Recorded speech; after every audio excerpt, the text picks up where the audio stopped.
Welcome to the deep dive. So today we're going to take a look at something really fundamental. Yeah, we're going right back to the beginning, aren't we? The Yeah. building blocks. Exactly, the English alphabet. Specifically, just the first 13 letters for this dive, A through M. And the context here is pretty interesting. It comes from training material, right, for absolute beginners in English. That's right, stuff designed for folks right after they learn maybe a few basic phrases. So the alphabet is like the crucial next step. So our mission today isn't just, listing letters. No, not at all.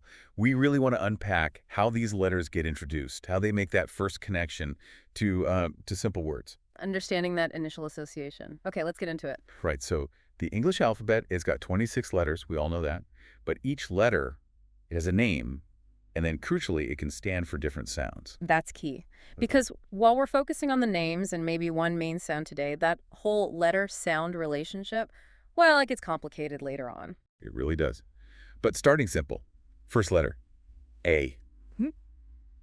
The name is A, spelled A-Y. Why? Right. And the word that you start with, apple. Apple makes sense. It's concrete. You can picture it. And that A sound in apple is, well, it's a very common one for A. Yeah, very typical for beginner stuff. It gives a clear visual, like you said, helps connect the shape, the name, the sound. Exactly. Anchoring it. Okay, moving on. B, letter name, B, B-E-E. B-E-E. And the word, often book. Book. Another one you can easily visualize. See the pattern? Concrete nouns. Yep, easy things. And that clear B sound right at the start. Very direct link. Letter name, tangible thing. Next one up, C, name C, C-E-E. C-E-E. And C is for, well, it's almost always cat, isn't it? Hey, yeah, cat is a classic. Again, that strong initial sound matching a common pronunciation keeps it straightforward. Builds confidence, right? Yep. Makes it feel achievable early on. Definitely. So after C, we get D. D, the name is D-D-E-E. And the word pairing is usually dog. dog. Another simple animal. You can almost feel the sound matching the letter shape somehow. Yeah, there's a sort of physical connection when you're learning sounds. Yeah. Helps with pronunciation memory. Mhm. Then we hit E, letter name. E. Just E-E. E-E. And a common word is egg. A. Okay. Now, here's something. A little interesting, even this early. The name E is a long vowel sound. Right. But the E in egg, much shorter. Ah, that's a great catch. So even without teaching different sounds yet, the variation is just there. Right. Right from the start. Exactly. A little hint of the complexities down the road. Subtle, but it's there. Next is F name. F. E-F-F. The F is for fish. Fish. Okay, this one feels pretty consistent. The F sound in F and fish lines up nicely. Yeah, that consistency can be really reassuring for someone just starting out. Makes the connection super clear. Sure does. Okay, we're getting close to the halfway mark for this session. Yep. Next is G name. G. G-E-E. G-E-E. Sounds like B and C and D. Huh. Yeah, there's a pattern there, isn't there? And G is often for green. Green. Color words. Visual again. Makes sense to introduce them early. And you get that strong initial G sound, too. Fits the pattern. Okay, G, then H. H. Now, the name is H, spelled A-Y-C-H. A-Y-C-H. Okay, different ending sound now. Right. And H is for house. House. Ah, so here the name H sounds quite different from the beginning sound in house, that breathy H. Exactly. It really highlights that the letter's name isn't always the sound it makes in a word. They're distinct concepts. That's a really important thing to grasp, even implicitly early on. Symbols have names, and symbols represent sounds. Not always the same thing. Well put. Okay, after H comes I. Name. I. Like the thing you see with, spelled E-Y-E. E-Y-E. Got it. And the word. Often igloo. Apparently the source material considered ice. Oh, interesting. Ice seems more common, maybe? Maybe, but they went with igloo, which is kind of clever, actually. How so? Well, igloo starts with that short I sound, like in it. Ice starts with the long I sound, just like the letter name I. Ah, so using igloo introduces a different, but still very common, sound for I right away. Yeah. Show some versatility early. A neat little teaching choice. That is clever. Okay, I, then J. J. Name is J. J-A-Y. J-A-Y. And J is for jump. Jump, action word. Those are always good for beginners. Easy to act out. Totally. And that J sound is very, well, J-like. Very characteristic. Yeah, pretty unique sound. Okay, J, then K. Name. K. K-A-Y. Wait, A-Y. And K is for king. King.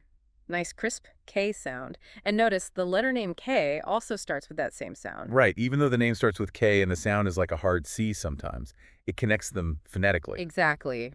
Reinforces that common sound. Almost there for this half. L comes next. Name. L. EL. And L is for lion. Lion. Good, strong visual. The L sound can be tricky sometimes in English, different positions and all that, but lion gives a clear start. This is a solid starting point. Okay, last one for today's batch. M. M.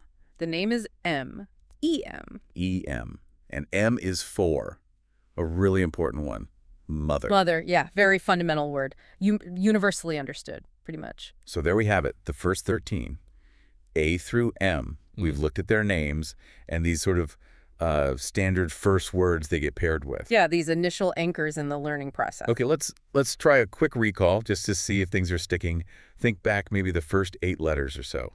A through H. Okay. Remember those words. We had apple, Book. cat, Dog. Egg. green, Fish. green. Mouse. Nice. Okay, now let's try this. I'll say the letter name and you at home. Just take a second, see if you can pull up that word you linked. Ready? Let's do it. Okay. A. Pause. B. Pause. Book. C. Let's jump ahead. Mm. Pause. Mother. How about F? Fuss. Fish? Nice Helps work. arc. Even just doing that helps solidify those connections, doesn't it? Absolutely. It activates that recall. So, recapping this deep dive, we've covered the first half, A to M, looked at the names, the initial word buddies. And what's really cool, I think, is seeing how even at this super basic stage, you get hints of the bigger picture, like the sound variations with E or the name VS sound thing with H. Right. The underlying structure starts to emerge, even slightly. And we really hope you take this beyond just listening, like actively look for these letters now. Yeah. Notice them on signs and books, on your phone, whatever. But maybe even say the letter name and the word out loud when you see one. Apple, book, cat. Sounds simple, but it helps. That active noticing, that engagement, that's what really cements learning, makes it intuitive over time. Definitely. And make sure you join us next time. We'll be tackling the rest of the alphabet. Yep. N through Z, completing the set. So the final thought to leave you with, just think about it. These 26 symbols, these individual letters we're breaking down. Seemingly so simple on their own. Yeah, but they combine to create everything. Every word, every story, every complex idea in written English. It's kind of amazing when you think about how understanding these absolute fundamentals unlocks, well, everything else. It really is. From these little pieces comes this vast, incredible landscape of language, how these abstract shapes build worlds, something to ponder.